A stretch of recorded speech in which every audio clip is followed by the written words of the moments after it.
ברוכים הבאים לפרק הראשון בתוכנית החדשה שלי, הדרך למשפחה מאושרת. היום זה סוף סוף קורה, אז אני מאוד מאוד מתרגשת. מה בעצם הולך לקרות בתוכנית החדשה הזו?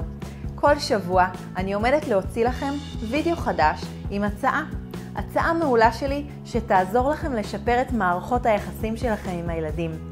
אנחנו הולכים לדבר על איך לצבור כמה שיותר רגעים מאושרים עם הילדים, ואנחנו הולכים לדבר על איך לעזור לילדים שלכם להיות מאושרים ולהצליח בחיים. בקיצור, אתם הולכים לקבל מהתוכנית הזו המון רעיונות וכלים לחיי משפחה מאושרים יותר. הפרק הראשון שבחרתי להתחיל איתו, והוא מעסיק הרבה מאוד הורים, הוא איך לשמור על מוטיבציה גבוהה במשפחה. מאיפה שואבים כוחות כשיש ימים שלא כל כך מסתדרים, ומי כמונו יודע כמה קשה יכול להיות בהתנהלות עם ילדים צעירים.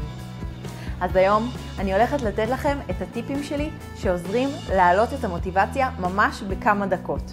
אז בואו נתחיל.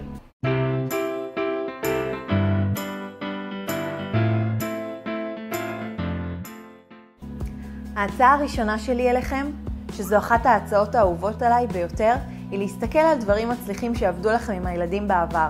אם זה להכין ביחד הצגה ולהציג, אם זה להתחפש ביחד, אם זה לשחק איתם בכדור או לראות צורות ודמויות בעננים. מה שחשוב הוא לשכפל את הרגעים המוצלחים שלנו עם הילדים שלנו. ההצעה השנייה שלי אליכם שתעזור לכם להעלות את המוטיבציה, היא לעשות ולשנות כל פעם משהו קטן. משהו שאתם יכולים לעמוד בו. אני מאמינה שבכל נקודת זמן יש מה לשפר ויש אפשרות לשנות. תמצאו משהו שלא דורש מכם היערכות מיוחדת או שינוי חד מדי, כמו שאומרים בייבי סטפס, וכך גם ההצלחות יהיו ממש מיידיות, וזה יעלה לכם את המוטיבציה לעשות עוד ועוד ועוד. ההצעה השלישית שלי שתעזור לכם להעלות את המוטיבציה היא לקחת חלק בקבוצות ליווי של הורים. בין אם זה קבוצה בפייסבוק, סדנה פרונטלית או דיגיטלית, או משהו שמעשיר אתכם בתכנים ורעיונות חדשים בנושא ההורות. אתם יכולים לקבל הרבה מאוד טיפים מהורים שהתמודדו עם אותם האתגרים כמוכם, וזה מיד מקפיץ לכם את המוטיבציה גם לעשות.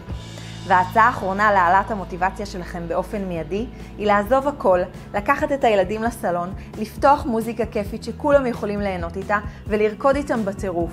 זה גורם לרגשות שמחים וחיוביים להשתחרר, וכולם מתמלאים באנרגיות טובות. עד כאן ההצעות שלי להיום. ואם עדיין לא קיבלתם את סדרת המתנה שלי, רגעים של אושר עם הילדים, ייכנסו עכשיו לקישור המצורף לסרטון, והמתנה כבר בדרך אליכם. אני אשמח לשמוע איך אתם מעלים את המוטיבציה במשפחה שלכם. השאירו לי תגובה מתחת לוידאו הזה, עשו לי לייק והעבירו אותו לכל החברים שלכם.